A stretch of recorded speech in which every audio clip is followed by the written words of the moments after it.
Dando continuidade ao estudo da classificação dos contratos, nós entramos agora na segunda classificação. Nós já estudamos a primeira classificação, que fala que os contratos são unilaterais, bilaterais e plurilaterais, e entramos agora na classificação quanto a gratuitos e onerosos. Em relação aos efeitos quanto a serem unilaterais, bilaterais e pluri, eu queria deixar aqui a observação registrada de que os contratos quanto à sua formação sempre serão bilaterais. Por quê? Porque contrato é acordo de vontades e dessa forma, para que um contrato se forme, as duas vontades terão de se encontrar. A bilateralidade quanto à sua formação, porque ninguém realiza contrato obrigado. É preciso que essas vontades se encontrem. No entanto, quanto aos efeitos, quando a palavra-chave será obrigação, nós acabamos de ver que ela será uni, bi ou plurilateral, a depender da obrigação, se será só de uma, de ambas as partes ou de mais de duas. Passando adiante, a classificação dos contratos quanto à sua gratuidade ou não, eles serão gratuitos quando auferirem vantagem apenas para uma das partes, e aí eu retomo o exemplo de doação pura e de comodato, porque tanto na doação pura como no comodato, a vantagem será adquirida para apenas uma das partes, que é aquele donatário que está recebendo a doação, e também para o comodatário que vai utilizar ali por um tempo determinado aquele objeto a título de empréstimo. Então, o contrato gratuito, ele só ofere vantagem para uma das partes. Já o contrato oneroso é aquele em que as partes vão auferir benefício ou proveito, ambas as partes, tá? Ou mais de duas partes, perdão, se eu estiver diante do contrato plurilateral. Os contratos onerosos, nós vimos que podem se subdividir em comutativos e aleatórios. Os contratos podem ser gratuitos ou onerosos. Quando eles forem gratuitos, vão auferir vantagem para uma das partes apenas. Nós já citamos o exemplo da doação e do comodato, a doação pura, tá? Os contratos onerosos, eles vão ter essa vantagem auferida para todas as partes do contrato, há uma equivalência subjetiva, e eu trago como exemplo a compra e venda e a empreitada. A empreitada é um contrato de obra, na empreitada há a contratação de uma obra pronta, certo? Esses contratos onerosos, eles podem ser comutativos ou aleatórios. Se eles são comutativos, tudo que foi pactuado naquele contrato já está ali previsto. Se eles são aleatórios, paira sobre eles uma nuvem chamada álea. A álea é a nuvem negra da incerteza. O contrato aleatório, ele tem incerteza. Se no contrato comutativo há certeza quanto às prestações que serão oferidas, essas prestações são certas e determinadas, como na compra e venda, no contrato aleatório não. Há ali uma incerteza que vai parar sobre esse contrato em cima dele, e é por isso que no contrato aleatório eu não vou ter a certeza que eu tenho como no contrato comutativo. Gente, para que a gente consiga internalizar e saber diferenciar essas características, essas classificações, é preciso que a gente venha contrapor uma a outra. Então, dentro de um grupo, há sempre características que serão divergentes. Se no meu grupo de contratos, quanto aos efeitos, na sua classificação, eu sei que há a gratuidade e a onerosidade, que o contrato pode ser gratuito ou oneroso, o gratuito jamais será igual ao oneroso, pois eles estão dentro de uma classificação que vai se contrapor. É assim que eu vou conseguir entender essa classificação. Eu sei que os meus contratos onerosos podem ser comutativos ou aleatórios. Eles estão na categoria de comutativos ou aleatórios, e é por isso que, perante essa onerosidade, eles vão ser diferentes. O comutativo nunca vai ser igual ao aleatório, e o contrato gratuito nunca vai ser igual ao oneroso.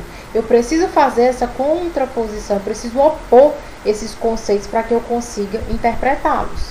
Os meus contratos, quanto aos efeitos, podem ser, além de uni, bi e plurilaterais, como nós já vimos, também poderão entrar numa segunda classificação, que é a de gratuito e oneroso. Se no gratuito só há vantagem para um, só se ofere benefícios para um, no oneroso é para todas as partes contratuais. Dentro do contrato oneroso, eu tenho comutativos e aleatórios. O comutativo eu sei que há certeza a previsibilidade naquelas prestações. Já no aleatório eu não vou poder ter essa certeza, porque um se contrapõe ao outro.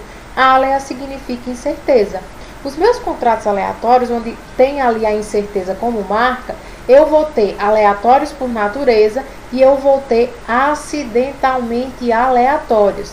Os aleatórios por natureza, eles já nascem com essa mácula da incerteza. Eu tenho como exemplo aqui o jogo, a aposta e o seguro. Quando eu vou lá na Caixa Econômica Federal fazer um jogo, eu não tenho a certeza de se eu vou obter vantagem ou não naquele jogo. Ele é, por natureza, aleatório. Mas há contratos que são acidentalmente aleatórios. Eles começam comutativos e se tornam aleatórios em razão de certas circunstâncias. Como exemplo aqui para vocês eu coloquei venda de coisas futuras e de coisas existentes, porém expostas a risco. Como venda de coisas futuras, eu posso citar o exemplo da safra. A safra, ela pode ser objeto de um contrato de compra e venda aleatório antes mesmo de haver a plantação, a colheita, e isso pode levar a esse contrato acidentalmente aleatório aí, a impossibilidade de colheita, e é por isso que esse contrato ele é aleatório. Existe uma incerteza nele. Há coisas existentes que são expostas a risco. Eu sei que essas coisas existem, elas não são coisas futuras, como nesse contrato aleatório que tem como exemplo de coisa futura a safra, mas essa coisa está exposta a risco e pode ser que ela não chegue até mim. E é por isso que esse contrato vai ser considerado também aleatório. Então, os contratos podem ser gratuitos ou onerosos quanto a seus efeitos. Em sendo onerosos, eles podem ser comutativos e aleatórios. Os comutativos têm a certeza da prestação, têm a previsibilidade como marca. Os aleatórios não. Neles paira uma incerteza. Essa incerteza, ela já pode nascer com o contrato, ela já pode ser intrínseca a ele. Por natureza, o contrato é aleatório, como por exemplo o jogo, a aposta, e ela pode ser acidentalmente colocada dentro do contrato. Dentro desses contratos que são de coisas futuras ou de coisas existentes expostas a risco, como a safra, como aquele objeto que tem ali algum dano e pode ser que não chegue, não sobreviva até o final, até a execução desse contrato, tá certo? Além desses tipos de contratos, eu posso dividir, classificar os meus contratos também quanto à formação. Quanto à formação, eles serão paritários, de adesão e contrato tipo. Quanto à formação, os meus contratos serão paritários, de adesão ou contrato tipo. Os contratos paritários são aqueles contratos tradicionais, onde há uma paridade, uma igualdade ali no tratamento daquelas cláusulas, daquelas condições contratuais. As partes se encontram em pé de igualdade. Um exemplo pode ser a própria compra e venda. Na compra e venda há aquela proposta e a aceitação, e as partes vão discutir ali como se realizará aquela compra e venda. O contrato é paritário.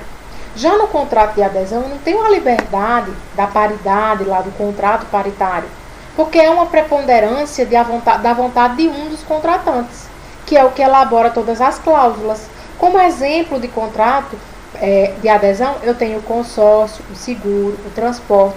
Nesses contratos eu vou dizer sim, eu vou dizer se aceito. E ali, aderindo àquele contrato, eu não tenho como discutir as cláusulas. É o contrato de plano de saúde, é aquele contrato que você assina sem nem ler, lá no seu computador, lá no seu notebook, quando você vai colocar um antivírus no seu computador. Se você não está satisfeito com aquele antivírus, você vai escolher outro antivírus. Além desse contrato paritário, que dá essa igualdade de discussão do contrato, e o contrato de adesão, eu tenho também o contrato tipo, que é o contrato de massa, em série ou por formulários. Esse contrato ele tem uma hibridez, ele é metade paritário e metade de adesão. Em algumas partes eu vou poder discutir essas cláusulas contratuais, em outras não, elas já vêm impressas. Um grande exemplo desse contrato é o contrato de banco. Se eu faço um contrato de cartão de crédito, eu tenho lá todas as cláusulas previstas, mas eu posso, por exemplo, escolher a data de vencimento do meu cartão. E isso permite com que o meu contrato ele seja metade de adesão e metade paritário. Aqui eu encerro essa segunda parte, dessa aula que fala da classificação dos contratos, e nós entraremos no próximo bloco prosseguindo com essas classificações, ok?